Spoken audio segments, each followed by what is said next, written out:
Hi everybody. तो मेरा नाम है अदिति और मैं हूँ टैगोट रीडर और टैगोट के प्रिडिक्शंस देने के साथ साथ मैं आप लोगों को टैगोट की क्लासेस, टैगोट के सेशंस, टैगोट कोर्स भी प्रोवाइड करती हूँ। सो आज बात करते हैं द कार्ड 9 ऑफ सोर्ड्स का। ये कार्ड 8 ऑफ सोर्ड्स से बहुत ज़्यादा रिलेट करता है। यानी कि 8 ऑफ सोर्ड्स में जैसे हमने देखा था कि कंडीशंस कितने अजीब से थे। वहाँ पे ना फ्रीडम थी, ना कोई रास्ता नज़र आ रहा था। एक लड़की थी जो खुद को बहुत ज़्यादा ट्रैप महसूस कर रही थी, खुद को आइसोलेट करके रखा था, रिस्ट्रिक्शंस बहुत थे और उसे फ्यूचर के लिए हेल्पलेस नज़र आ रही थी। वहाँ पे भी एक यही कंडीशन है कि इसमें जो भी है, जिसके लिए भी ये कार्ड आता है, बंदा हो, बंदी हो, जो भी हो, जो जिस इंसान के लिए भी ये कार्ड आता है, तो अगर ये अपवर्ड डायरेक्शन में आता है तो इसका आंसर होता है नो। फिलहाल के लिए नो बोल सकते हैं। यहाँ पे 9 ऑफ कार्ड सोर्ट्स का कार्ड आप देख रहे हो कि एक बेड है और ये जो बंदा है उठ चुका है, उठ के बैठ गया और सर पे हाथ रख के बैठा है। यानी कि ये बहुत ज़्यादा परेशान है।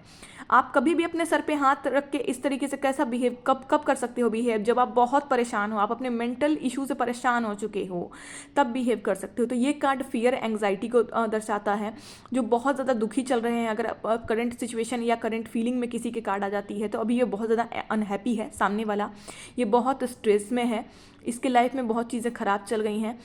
ये मेंटली बहुत एंगिश फील कर रहा है। Aggression, guilt, stress, regret, past की चीज़ों को सोच के बहुत ज़्यादा परेशान हो रहा है या फिर अपने प्रेजेंट कंडीशन को सोच के भी बहुत ज़्यादा परेशान हो रहा है।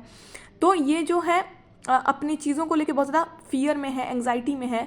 फ्यूचर को लेके फियर है, प्रेजेंट को लेके एंग्जाइटी है। जैसे कि आप कह सकते हो मेंटल सिचुएशन किसी की बहुत ज़्यादा परेशान है, टेंशन में है, अपनी लाइफ में स्टक है, अपनी लाइफ में कुछ चीज़ें बहुत ख़राब चल गई हैं, उस वजह से ये स्टक है। तो करंट फीलिंग में यही नज़र आ रहा है।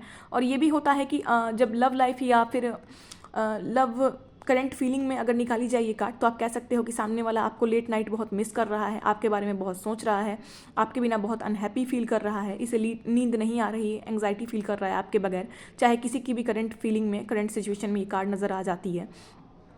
तो फाइनेंशियल इशू हो, लव लाइफ हो, किसी भी चीज़ में अगर ये कार्ड आती है तो कहने का मतलब फाइनेंस से रिलेटेड अगर ये कार्ड आ गई तो ये इंसान अपने फाइनेंस को लेके बहुत परेशान है, अपने पास्ट के बारे में सोच रहा है, अपने प्रेजेंट के बारे में सोच रहा है। इसकी फाइनेंशियल कंडीशंस इतने ज़्यादा बिगड़ चुके हैं कि ये अपने फाइनेंस को लेके एंग्जाइटी में जा चुका है पूरी तरीके से।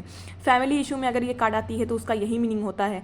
किसी भी सब्जेक्ट में अगर ये कार्ड निकल के आती है तो इसका मीनिंग यही होता है। ओके, अगर ये कार्ड डाउनवर्ड डायरेक्शन में आता है देन चीज़ें पॉजिटिव होना स्टार्ट होती है। जैसा कि 8 ऑफ सोर्ट्स में हमने देखा था कि ये 8 ऑफ सोर्ट्स का कार्ड जैसे कि आया था डाउनवर्ड डायरेक्शन में, तो यहाँ पर सिचुएशंस ठीक होते हुए नज़र आ रही थी। तो यहाँ पे भी अगर कार्ड डाउनवर्ड डायरेक्शन में आता है तो ये जो बंदा था पहले जिस भी वजह से परेशान था, अब वो बंदा या बंदी जो भी किसी के लिए भी ये कार्ड आ सकता है, वो अब रिकवर हो रहा है। अब इसके अंदर एक उम्मीद जाग रही है, खुद को इम्प्रूव कर रहा है।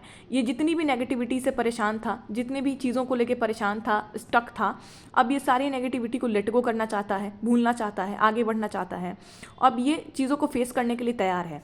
अभी जो सिचुएशन देख रहे थे हम, ये चीज़ों को फेस करने में बहुत ज़्यादा डर रहा था, इसे डर लग रहा था, एंग्जाइटी में जा रहा था, इसे लग रहा था कि पता नहीं चीज़ें होंगी कि नहीं होंगी, और पास्ट की चीज़ों को लेके रिग्रेट भी कर रहा था। बट अब यहाँ पे है कि अब ये लेट गो कर रहा है अपनी नेगेटिविटी को। जितने भी ये जो नेगेटिव सोच रहा है, ओवर थिंकिंग कर रहा है चीज़ों को लेके, अब ये चीज़ों को लेट गो कर रहा है। लर्निंग टू कोप, यानी कि अब आगे बढ़ने का सोच रहा है ये। ट्राइंग फेसिंग लाइफ, अब ये फेस करना चाहता है जो भी है। और ओपनिंग अप, यानी कि अब जो भी आएगा देखा जाएगा। ये इस तरीके से मूड में आ गया है, रिकवर हो रहा है और एक आशा के साथ, यानी कि पॉजिटिव सोच रहा है चीज़ों को लेके। यहाँ जो ये बहुत ज़्यादा नेगेटिव हो रहा था, यहाँ पर ये अब पॉजिटिव हो रहा है, यानी कि किसी चीज़ को लेके ये स्टक था, रुका हुआ था, तो यहाँ पे ये आगे बढ़ता हुआ नज़र आ रहा है और पॉजिटिव उम्मीद के साथ ओपन होकर के अब ये जो भी इसकी जो चीज़ें हैं, जो धारणा है, ये सामने रखेगा और आगे बढ़ेगा। ओके, तो जैसे कि 8 ऑफ सोर्ट्स का कार्ड था, ये जो कार्ड था, वैसा ही सेम 9 ऑफ सोर्ट्स का कार्ड है। ये दोनों में ही चीज़ें जो है ना एक ही हैं, ठीक है, दोनों में चीज़ें एक ही हैं। बस यहाँ पे एक नाइट की कंडीशन को दर्शाता है कि लेट नाइट कोई किसी को बहुत ज़्यादा मिस कर रहा हो, तो इस कंडीशन को भी ये दर्शाता है। बट ये चीज़ें दोनों ले दे के एक ही हैं। सो होप आप समझे होंगे। एंड अगर आपको टैगोट रीडिंग सीखना हो, टैगोट सेशन लेना हो, टैगोट कोर्स लेना हो, चाहे आपको लाइव में सीखना हो या फिर रिकॉर्डेड सेशन लेने हो, आपके पास पैसे कम हैं और लाइव सेशंस ज्वाइन नहीं कर सकते और नेटवर्क इशू के कारण भी अगर आप ज्वाइन नहीं कर सकते, तो रिकॉर्डेड सेशन ले सकते हो। काफ़ी हाफ अमाउंट पे आपको मिल जाएगा और आपकी सफिशिएंट प्राइस पे आपको मिल जाएगा। और अगर आपको टैगोट रीडिंग करानी हो अपने लव लाइफ से रिलेटेड, मैरिज लाइफ से रिलेटेड या किसी भी चीज़ से रिलेटेड, तो नीचे मेरे व्हाट्सएप नंबर पर मेंशन कर सकते हो। टैगोट कोर्स लेना हो या रीडिंग करानी हो हो, सारी डिटेल्स वहाँ से आपको मिल जाएंगे। और नीचे मेरा व्हाट्सएप नंबर दिया है, वहाँ से आप मुझे कनेक्ट कर सकते हो। आते हैं नेक्स्ट वीडियो के साथ। Thank you so much.